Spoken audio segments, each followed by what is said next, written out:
Good evening and welcome to everyone here at Melbourne Park and to those of you joining us remotely from around the world. Coco Gauff has just joined us in the main press conference room and we'll get underway shortly. During this press conference, we'll be taking questions from both in the room and online. So to ensure a smooth running conference, we ask that you follow these guidelines. For our online journalists, please ensure that your microphone is muted and only unmute when asked to do so by name. Please also activate your camera for the entirety of the press conference, particularly when asking questions to the player. To ask a question from online, you need to use the raise your hand function on your toolbar and wait for the moderator to give you the floor. For our on-site journalists, please get Chase's attention at the front of the house here and he will allow you to ask your question. For our remote participants, if you experience any sound quality issues, we may have to skip your question to ensure the flow of the session, but we will attempt to get back to you at the end. And we're ready to go. All right. Coco, we'll start over here. So talk us through that three-setter against a tough lefty opponent. Yeah, it was definitely difficult, especially like this is my first match since Abu Dhabi after a tough loss, and I just wanted to get back in the swing of things. And she picked up her player level in the second set, and that tiebreaker could have been anyone's, but she came out on edge, and I knew in the third set that I just had to continue to stay aggressive and stay on her. And in the tiebreaker, just kind of just went for my shots and just see what I could do. I knew eventually I would get back and the momentum would be back on my side.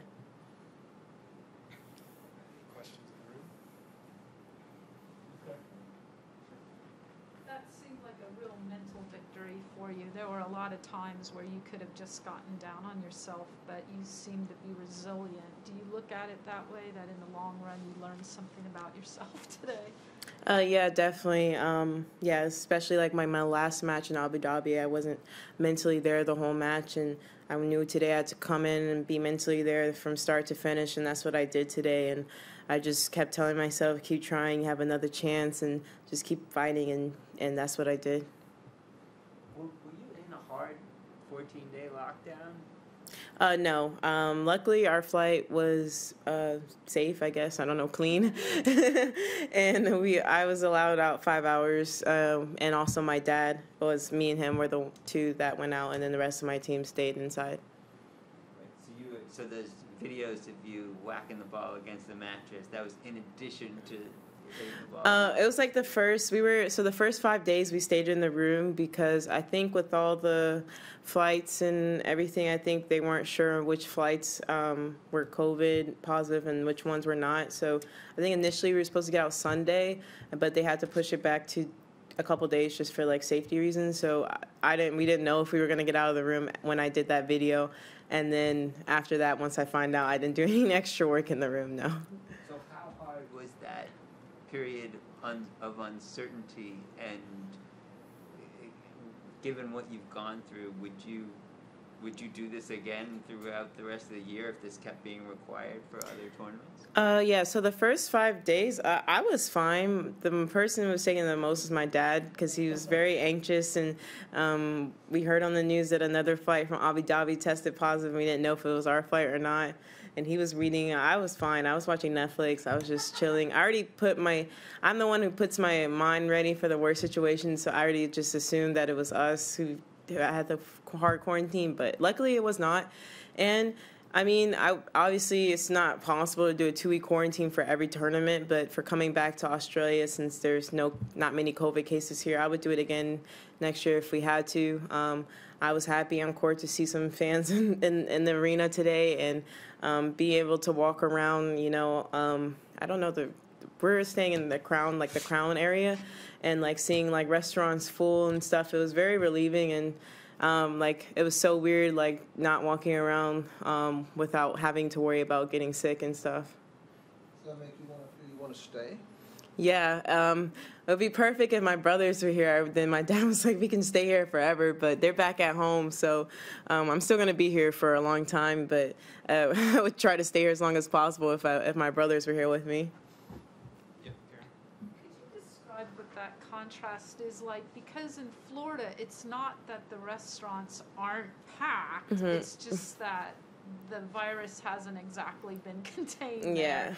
Just how the feeling is different for you to have gone through this in order to be safe. Well, yeah, unfortunately in my state, not everyone follows the COVID guidelines, but I mean, my family does. My grandmothers and my grandparents are compromised, so we try to make sure, like, we don't get them sick. And it was definitely tough, like, especially in the holidays, not seeing family and everything. But we try our best to stick with the COVID guidelines, and yeah, it's definitely different. I mean, in Florida, I wasn't really going in many places just because I didn't want to get sick. So, yeah, my outings would basically be to the store, grocery store or something, or going to Chick-fil-A in the drive-thru, or going to the beach, at least, which the beaches, or at least where I live in a small city, they aren't that packed, so it's nice. That's pretty much the only things we did do. Venus said her motto is test negative, think positive. Yeah, I saw that I saw somebody else say that. Stay positive, test negative. And that's my motto. Yeah, so, yeah, I remember one week, unfortunately, my brother ended up getting COVID. He was the only one in our family who got it, but that week we spent, like, so much money on tests and everything, I think it was like over $1,000 on tests.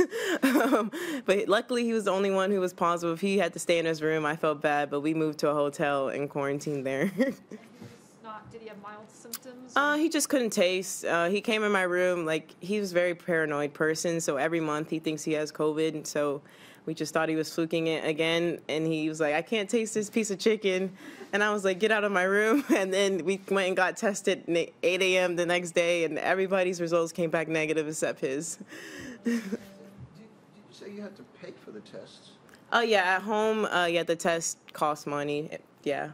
I don't know how they are in Australia, but at home. Or you're able to get free, there are free testing sites, but we wanted the results back pretty quickly, so we paid for them. Gosh, you're behind the times. Last couple questions in the room. During this match today, how anxious were you really feeling in that, especially that final set?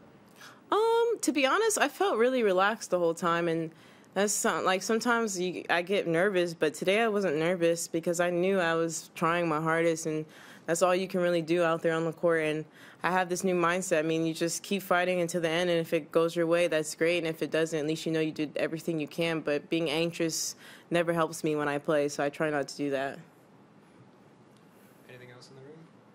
Where did that come from, that mindset? Honestly, the past 2 weeks, thinking about it in the room, I think having some alone time definitely helped, and I journaled a lot and had a lot of time to think when being in the room, so I think that was a positive. Last one to Craig.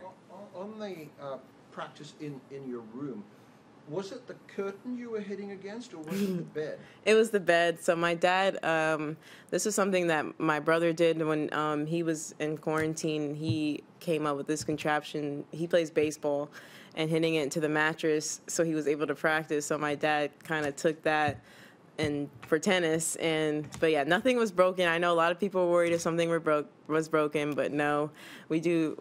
Having two younger brothers, we do all types of stuff in the house, especially now with COVID, contractions and stuff. So yeah, nothing was broken. He put the mattress on the thing against the window, and then I just hit into the mattress. So, were you watching some of the tweets from other players and their imagination on what they could do in the room, and if so, who do you think really was the most imaginative and creative? I was on Twitter that much. I never really used Twitter that much. I try to because Alessandro, my agent, wants me to use it more, but I just not an app that I do well on. But I did see like Anj Jabbar made like a funny video of her and her coach, and she like threw like real tennis balls, and then one of the tennis balls was chocolate, and she like ate into it, and I thought that was pretty funny. All right, we will move to virtual questions now. Owada from the Hochi Shimbun, please ask your question. Yeah, hi Coco, I'm Maria from Japan. I want to ask about haiku you mentioned on Twitter. How did you know that, and what's the attractive point for you? I'm sorry. I'm sorry. The audio is not. What did you say? So sorry. Can I hear me? Yeah, I can. Yeah, I'm Maria from Japan. So I want to ask about haiku you mentioned on Twitter. Yeah. How did you know that, and what's the point of attractive you?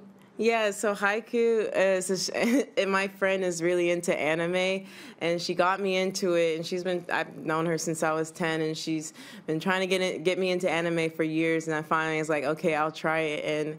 And she recommended haiku, and I fell in love with the show because I could relate to a lot of characters on the show. And honestly, people are gonna think I'm crazy, but I think that show definitely changed my mindset coming into this week. And I was thinking about it today in the match in some tough moments. Thank you so much. No problem. Courtney, next question, please. Hey, Coco. Hi. Congratulations on the win. Thanks. Earlier in the press conference, you said that you have this mindset that generally assumes the worst, and that's kind of.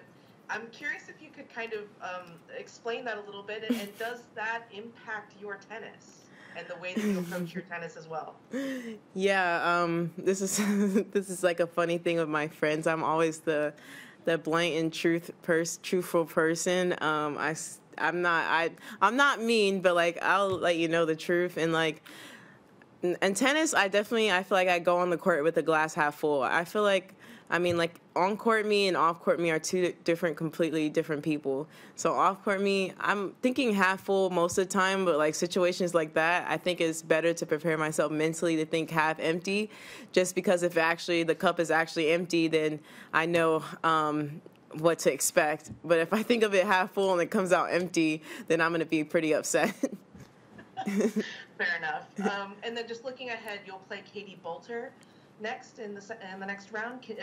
How familiar are you with her as an opponent, and what do you take from this match specifically that you want to for sure apply to your next match? Yeah, I never played her before, but I know she's tall and she has a big serve and has some big ground strokes. And to be honest, I'm just going to take the same mindset that I did today, and I think I play tomorrow into tomorrow's match, and we'll see what happens. I haven't really thought about the next round, to be honest, that much, but yeah, it's definitely the mindset will be something I'll take into that. Thank you. No problem. Coco, thank you for your time. That concludes our press conference. Thank you.